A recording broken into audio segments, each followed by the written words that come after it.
Hola, ¿cómo están? Aquí estamos de nuevo otra vez con ustedes esta semana en Voces de la Historia. Todos hemos escuchado hablar del Titanic, la tragedia esta, y los muertos, y películas, y libros, y todo eso. Pero hay algo mucho más que lo que ya conocemos. Esta vez vamos a hablar de algo que está, digamos que detrás de todo lo que sabemos, que es la comida en el Titanic. Y para eso nos acompaña el antropólogo René Córdoba Rascón, ya lo conocen, el tema de él siempre es la comida, y ahora viene a hablar con nosotros de la comida en el Titanic. Pero primero, René, ya eres de casa. Gracias. Aquí por te la llevas. otra vez. Oye, René, bueno, primero, el Titanic era un barco de pasajeros que viajaba para llevar gente de Inglaterra a Nueva York. Y había que darles comida y recreación por el camino, ¿no? Sí, es como las aerolíneas de ahora. El Titanic era el viaje inaugural de una nave nueva, de una línea que se dedicaba al transporte de pasajeros. Era, digamos, el American Airlines de la época. Y igual que en los aviones de ahora, el Titanic es un reflejo de la sociedad en la que está trabajando, ¿no? Entonces hay una primera clase que concentra el 90% de la riqueza y hay una segunda y tercera clase que van con medios más modestos, ¿no? Entonces, así como en el avión hay primera clase y turismo, allá también había de primera, de caché, lo mejor, y luego de segunda y de tercera. Y lo mismo pasaba con la comida, no es lo mismo que te sirven en primera clase en el avión que los que van atrás, ¿no? Sí, sí. Sí, el menú, se conservan más o menos unos 20 menús del Titanic. De la ¿Tarjetas? Gente. Sí, tarjetas. ¿Y dónde? Eran unas cosas así, casi tamaño carta, que se ponían en la mesa. Y entonces alguna gente se las llevaba y lo que haces cuando te llevas una tarjetita de esas, la doblas y te la metes en el chaleco. El barco se hunde y tú vas con tu chaleco, ¿no? Y aparecieron a la lancha. Los menús en las ropa de los pasajeros vivos y muertos. No necesariamente. Hay muchos que se conservaron, que la gente conservó. El último salió a subasta hace cosa de 5 o 10 años, ahora para el centenario. Y alcanzaron cifras como de 25,000 libras por un menú de segunda clase. Del menú. Ahora, ¿cuál era el ambiente de comida o culinario en esa época? 1912. En Inglaterra, en Francia, y Nueva York. Sí, en Estados Unidos. Es una época ya bastante globalizada. La gente está comiendo más o menos, al menos la élite, está comiendo más o menos lo mismo en todos lados. Es una élite bastante móvil gracias a esta comodidad de que en 5 días pueden atravesar el Atlántico. Ese debe ser un comedor de tercera, ¿no? Ese es el comedor de tercera clase. Sí. Donde, por cierto, cenaron roast beef el día del accidente, cenaron roast beef y papas cocidas. Pero la cocina ya estaba muy elaborada en Europa. Sí, de hecho ya están como en la primera revisión de la gran cocina francesa que se había... Francia tiene una tradición de cocina real, de cocina de palacio muy larga, ¿no? Desde la Edad Media. Y entonces, después de la Revolución Francesa, en la época de Napoleón y Chateaubriand, se hizo una primera codificación de la cocina con un cocinero que se llama Antonin Carême. Y ya para fines del siglo XIX hay una nueva revisión, que es la que hace Auguste Escoffier, que reduce los ingredientes de las salsas, le baja el nivel de complicación de elaboración y de mantequilla, aunque para los estándares actuales sigue siendo excesivo, ¿no? Sí, ahorita vamos a ver por qué. Sí, digo, por ejemplo, en eso de la mantequilla, yo cociné para 8 personas, compré una barra de 1 kilo y me quedaron 200 gramos. Eso es demasiado hoy en día. Para los estándares actuales. 100 gramos de mantequilla en una comida por persona. Mucho. Entonces, no había televisión, no había cine, no había radio, no había... el fonógrafo estaba haciendo sus pininos, entonces una de las grandes diversiones era hacer estas largas comidas Y entonces la gente se quedaba 2, 3 horas para comer, sobre todo la clase alta. En este caso fue la cena, ¿no?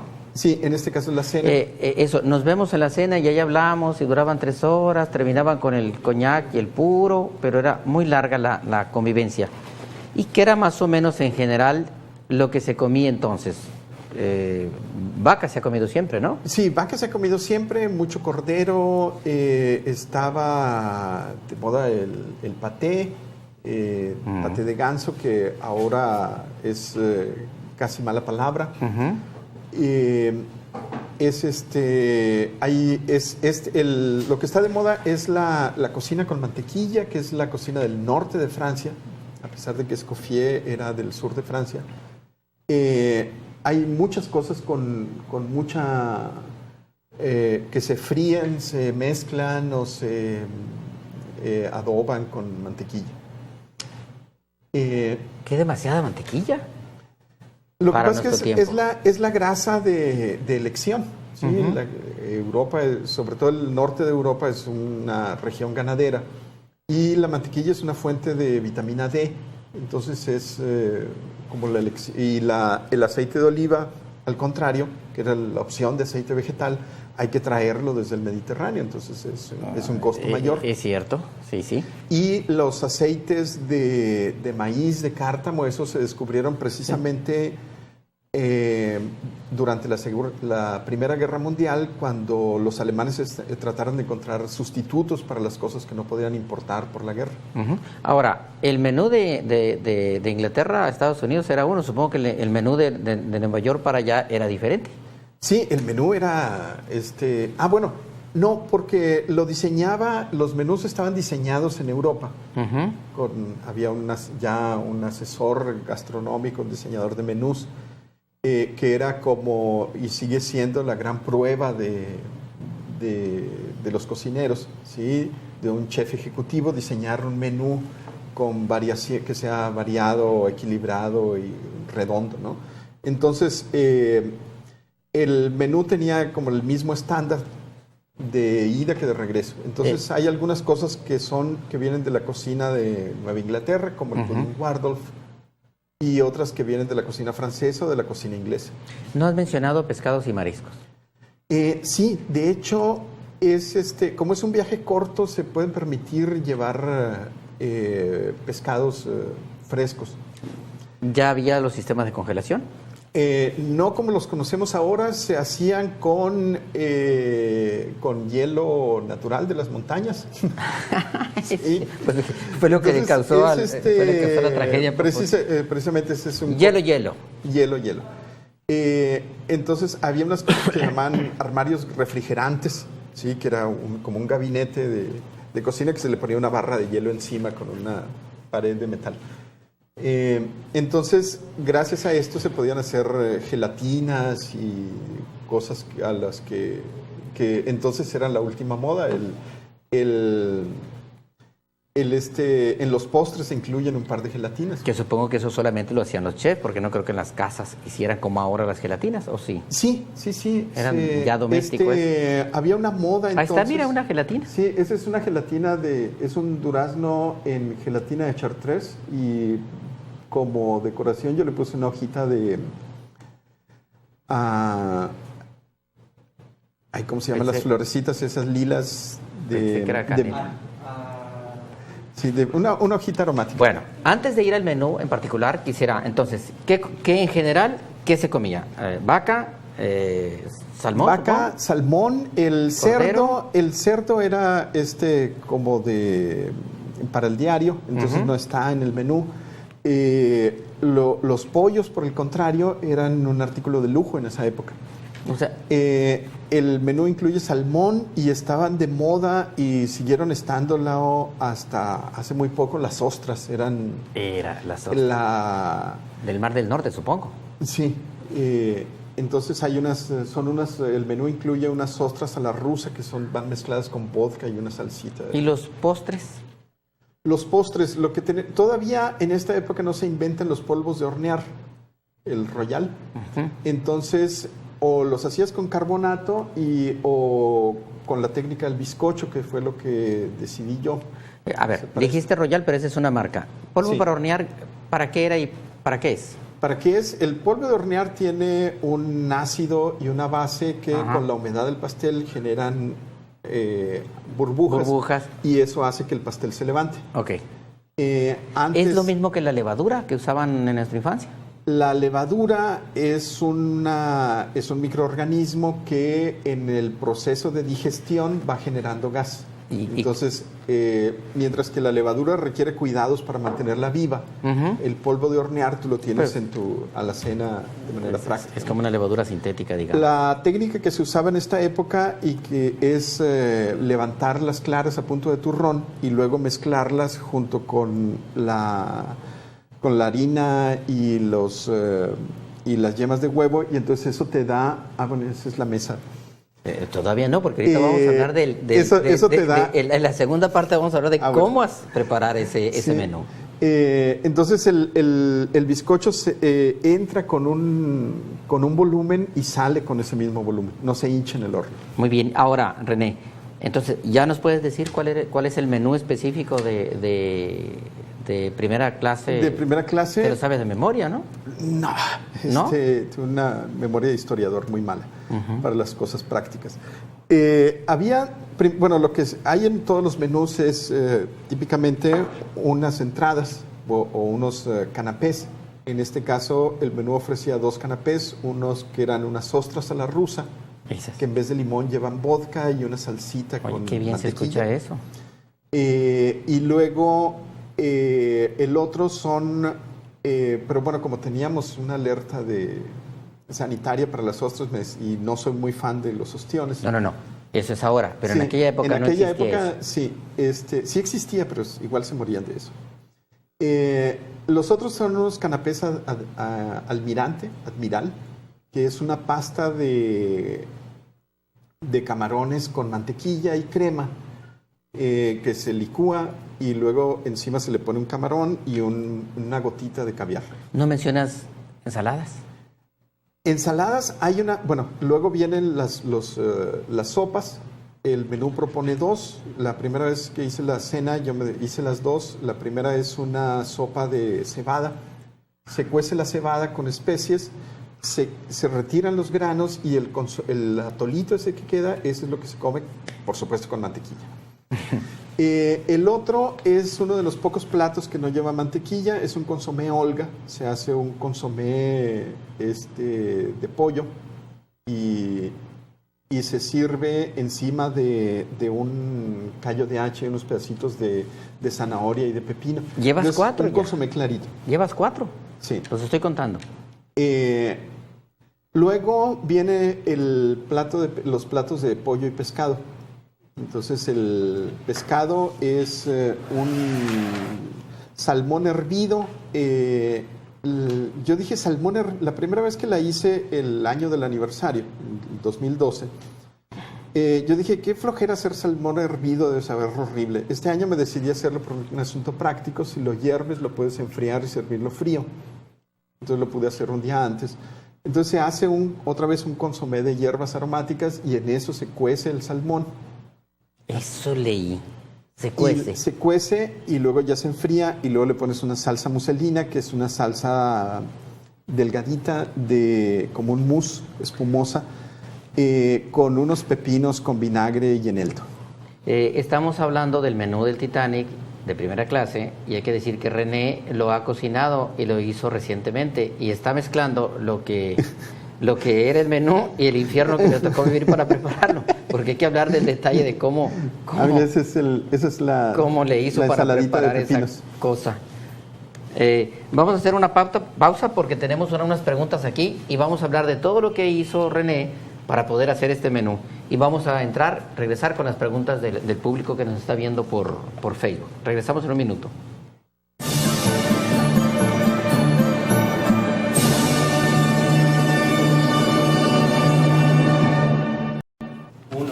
Estamos en vivo. Imagínense estar hablando de comida cuando son las 2 de la tarde y estamos aquí torturándonos. Esta semana fuimos a trinchera la semana pasada con René y nos dieron en trincheras el pueblo caldo de queso, la cosa más extraordinariamente exquisita que me he comido los últimos 30 años de mi vida. Bueno, El Patricia Ramos. El truco es subir el cerro antes de comer el caldo de queso. Porque Eso mejora mucho el sabor. Sí, pero muchísimo. Y no solamente eso, bajar todo hambriento y asoleado del Cerro de Trincheras y no dar, en el pueblo de este tamaño, no dar con el restaurante que habíamos apartado para comer y dimos 1, 2, 3 y caminamos hasta llegar, llegamos muertos, ya pobre señor, no hallaba qué hacer. Patricia Ramos siempre desde Ensenada nos saluda y dice que le llama mucho la atención el programa. Víctor Torres también dice, siempre los temas de René son interesantes. Margarita Ramos, ¿fue un evento los platillos o era la cena común? Era la cena común de primera clase. Se han también conservado menús de otros días y este es el estilo. Es una cena formal. Pero había que ir de elegantísimo, ¿no? Es todavía black tie, o sea, lo que dicen de corbata negra. Ajá. Hay todavía otro que es white tie, de corbata blanca, que ya es todavía más formal. Esto era como mediano. Aníbal Argüello pregunta, dice, ¿podrían hablar después del menú del tren Olivo? El tren Olivo en la época revolucionaria, post-revolucionaria, era el tren oficial del presidente de la República cuando no había aviones y viajaba. Es interesante y vamos a hablar de eso, ¿verdad? Y sí, de la del Centenario. Recientemente el Museo Ferrocarrilero hace 2 o 3 años, hizo una exposición sobre la comida en el tren. Incluyeron en Sonora no tenemos más museo ferrocarrilero que el de Empalme. Entonces no puede alojar una exposición de este tamaño. Pero sí hay todo menú. Sí hay todo un menú. Oye, René, ¿y el menú en el Centenario de la Independencia, el 1910, don Porfirio? Tenemos también registrados los menús que se hicieron para los banquetes del Centenario de la Independencia. Es básicamente comida francesa. Igual que esta de la que estamos platicando, pues sí, 10, mucha mantequilla 12. y mucho paté de ganso. A ver, ¿se podría hacer un programa de hacer cenas históricas y cobrando en Hermosillo como una cena así especial para cenar lo que cenaron en aquellos tiempos, como un negocio en Hermosillo? Yo creo que sí. El asunto con esto de la cena del Titanic es que, platicamos, la concentración de la riqueza es tan grande que permite que esta gente cene muy caro. Y pague muy caro. Sí, o sea, cuando tú pagaste $50,000 por un pasaje, claro que te puedes permitir una cena de 20. Pero vamos a mandar un reto a los restauranteros.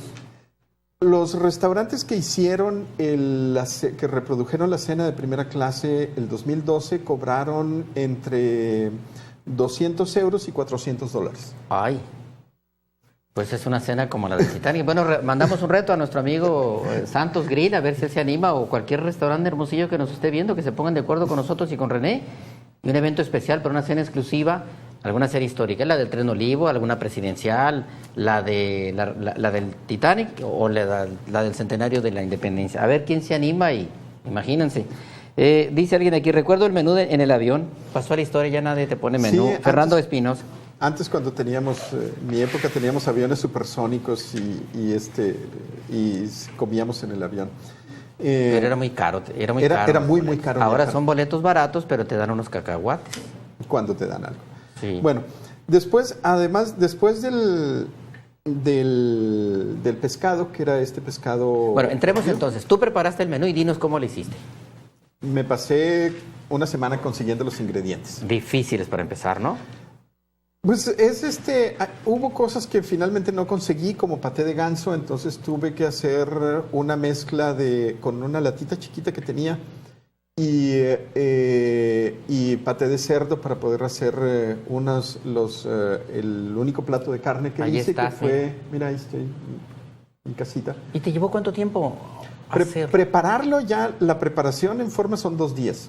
¿Y cuántas personas? ¿Para cuántas personas? Para 8, que son los que puedo poner en mi mesa. En esa mesa, 8. ¿Y te llevó 2 días la preparación? Una semana los ingredientes y 2 días para prepararlo. Sí, porque por ejemplo hay que conseguir para las salsas Madeira, Oporto y brandy y otro vino que se me escapa, de estos aromáticos, que además luego se sirven en los postres. Uy. Luego esta cosa del paté que me tuvo dando vueltas, hay que conseguir, filetes, espárragos blancos, que era lo que se comía en la época, no se comían los espárragos verdes.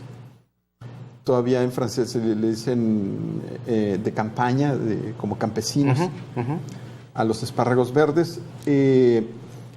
Y luego ya el primer día es preparar en la mañana los postres, ¿sí? Que se pueden esperar.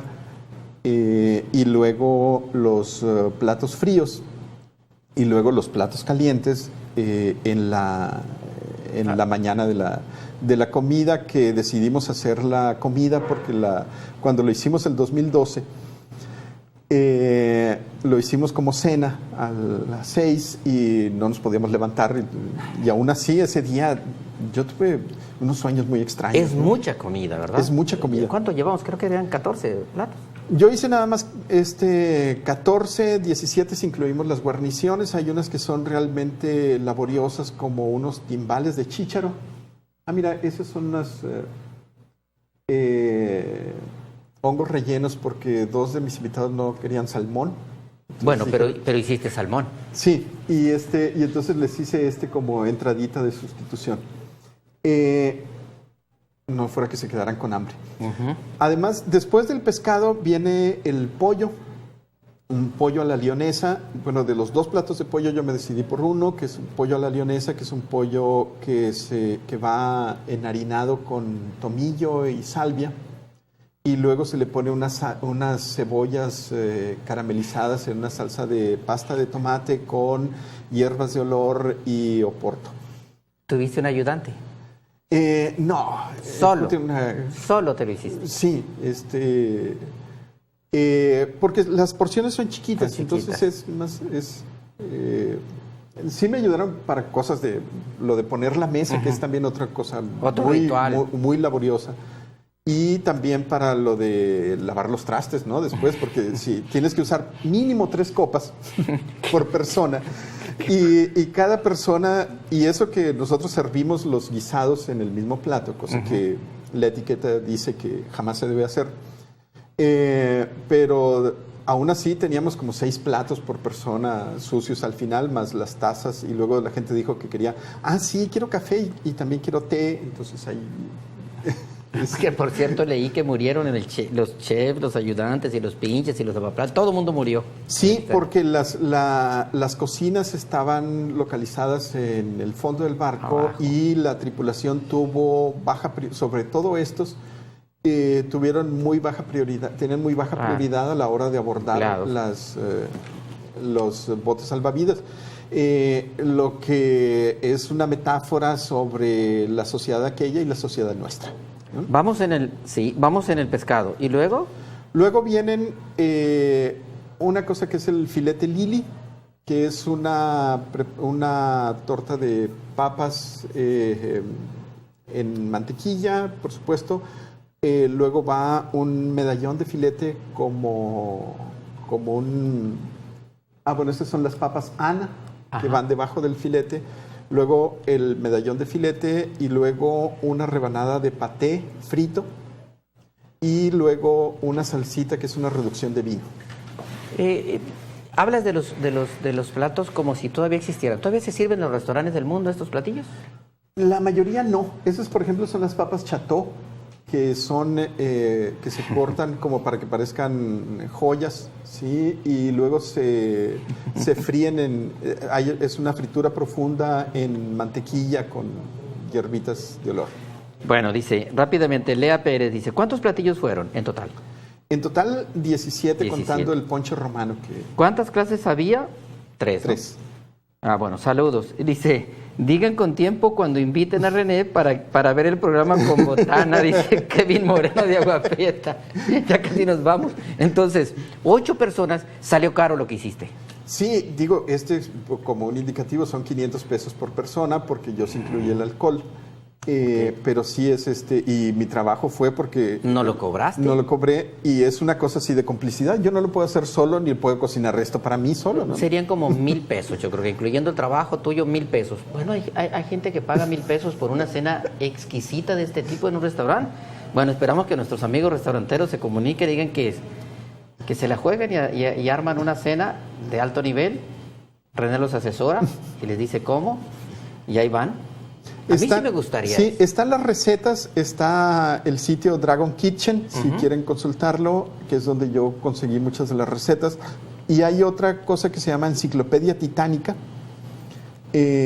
donde tienen un foro de discusión y muchísima información sobre toda la experiencia del desastre del Titanic. La carne no tuviste el problema, quiero que sobres eso. ¿Pero el cordero? El cordero y los asados decidí no hacerlos porque ya era demasiado. Bueno, ya, me estoy muriendo de hambre, voy directo al restaurante que está aquí cerca del canal. Es hora de comer. Pues muchas gracias, René, por venir.